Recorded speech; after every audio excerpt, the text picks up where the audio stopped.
8.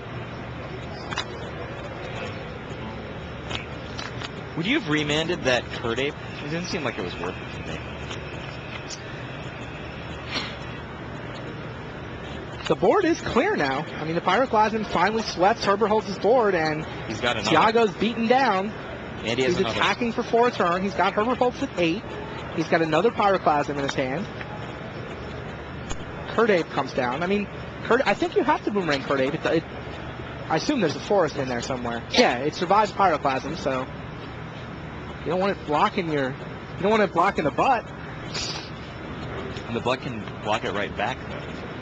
Yeah, but Tiago's playing beatdown. Like, he's the beatdown in this match. That's what he believes. He's playing a total tempo strategy.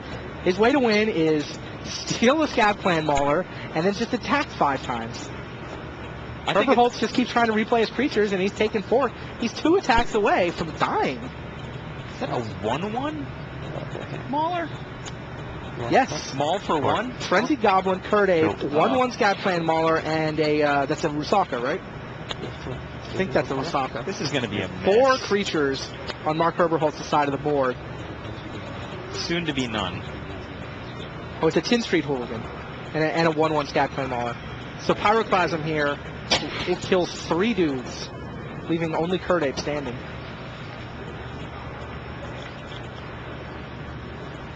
I don't think... And there's another boomerang in Tiago's hand, so he can once again bounce Kurt Ape, Pyroclasm the board, swing for 4, and he'll be 1 turn away from winning this game.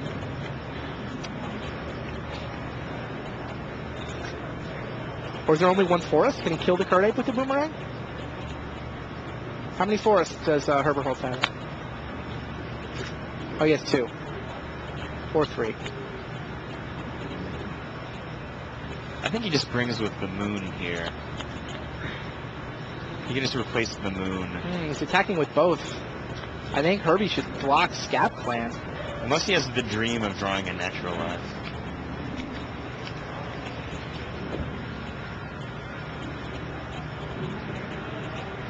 Tiago has that boomerang. He can actually boomerang the threads after stacking damage, Scab Clan versus Kurt Ape. And Herbert Holtz sees through it. Kurt Ape blocks Crescent Moon. He's going to fall for that. But I would have fallen for that. Because I didn't play that much beatdown, I guess. He's always the guy with the control magics. Of course, Tiago Chan had a backup coming to Crescent Moon. Oh, exhaustion! Wow. Wow. That was like for whom the knell tolls. This is great. And ball game! Tiago Chan wins! Somehow, with his Howling Mines and his sudden impact in his sideboard. I told you he had a much better chance in this matchup. With that strategy, you did not see this coming. You can't tell me you saw this coming. I definitely said he had a better shot. I didn't know that he was going to take out his main deck and attack with it 7 times. His sideboard has Moloch. He's clearly on a damaged creatures plan. He has Threads of Disloyalty. I didn't necessarily expect him to take out his Howling Mines to actually make the 10th Street Hooligans worse. Do you think right now that he's thinking about his 10th Street Hooligans and how optimal they might be? No, he just didn't draw Howling Mines that game. There's no way you put the guy on taking Howling Mines out of his deck. It's the most important card to his strategy. Or is it? Apparently, when desperate times call for desperate measures, he has taken out the Howling Mines.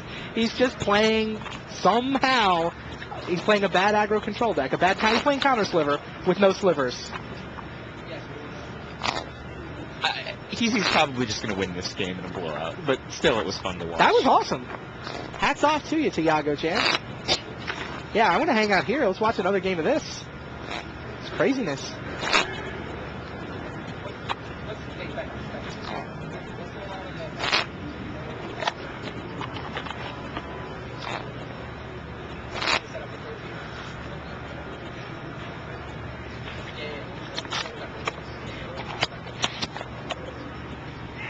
Try to get you an update on the Game 3 between Craig Jones and Olivier Ruel while these guys shuffle up for Game 4. There's Mark Herbert Holtz. Not feeling as good. I mean, you lose a game like that, and I think you just ignore it. You know, it's just like you don't understand quite how your opponent's strategy worked out. You just got to believe it can't work 3 times.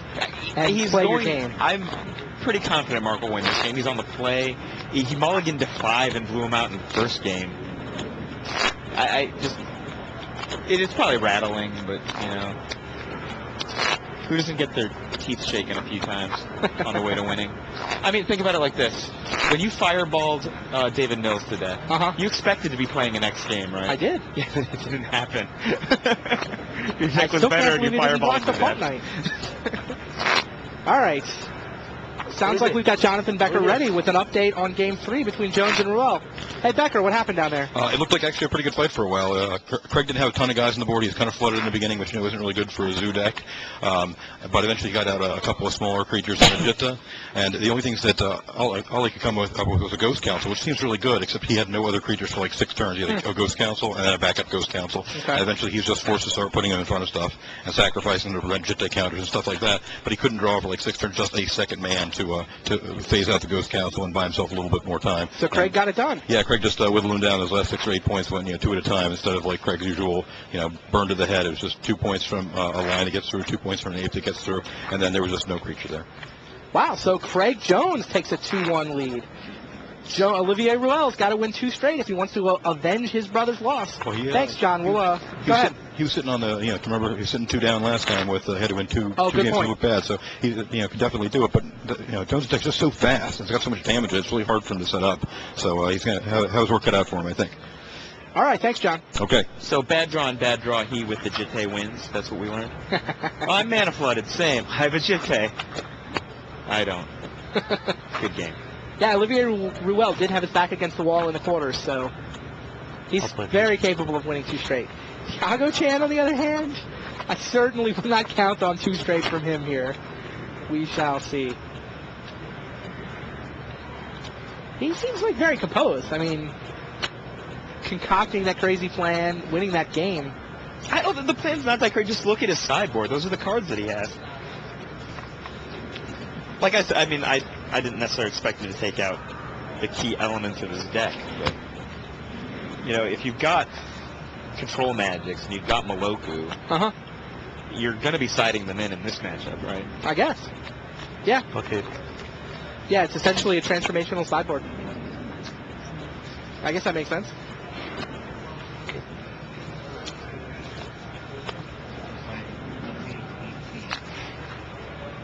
Go ahead. Heezy did lose Game 3 to Osip as well, and then just came back and crushed him in the 4th. Oh, there. Frenzied Goblin, Scat Clan Mauler.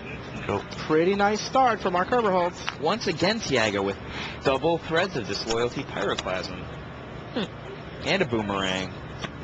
I put him on winning this one. Really? I think so. He has a jillion cards in hand. He could just put a lift on Scab Clan Mauler, make Heezy replay it, and then cast Threads on it. It's pretty good. Yeah. 3 cards. I think that's what he's going to do.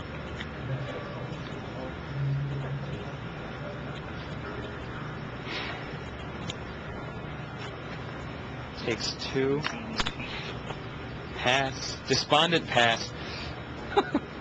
Oscar nomination. Oh, there's the lift. This guy, no. Pick up the 3-3. But Tiago doesn't know that Heezy might play the 3-4 instead of the 3-3. Oh. Yeah, see. Wow. That is not nearly as good against Threads of Disloyalty. A wrinkle. Actually, that little wrinkle might just win because none of the cards that Tiago's got are good against that. Huh.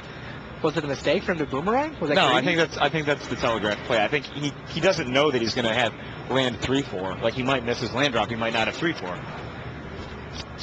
Okay. I guess he's desperate enough that he's got to assume that Heezy doesn't have the perfect draw because he knows he can't beat the perfect draw. Now, this is going to be a devastating turn for Tiago. Double Watchwolf. And by Watchwolf, I mean Scab Clan Mauler. So 9 power worth of creatures on Mark Herberholz's side of the board all of a sudden. And that Threads of Disloyalty got used up on a Frenzied Goblin. So nothing dies to Pyroclasm, and he does not have a second Threads, does he? He has another one, yes.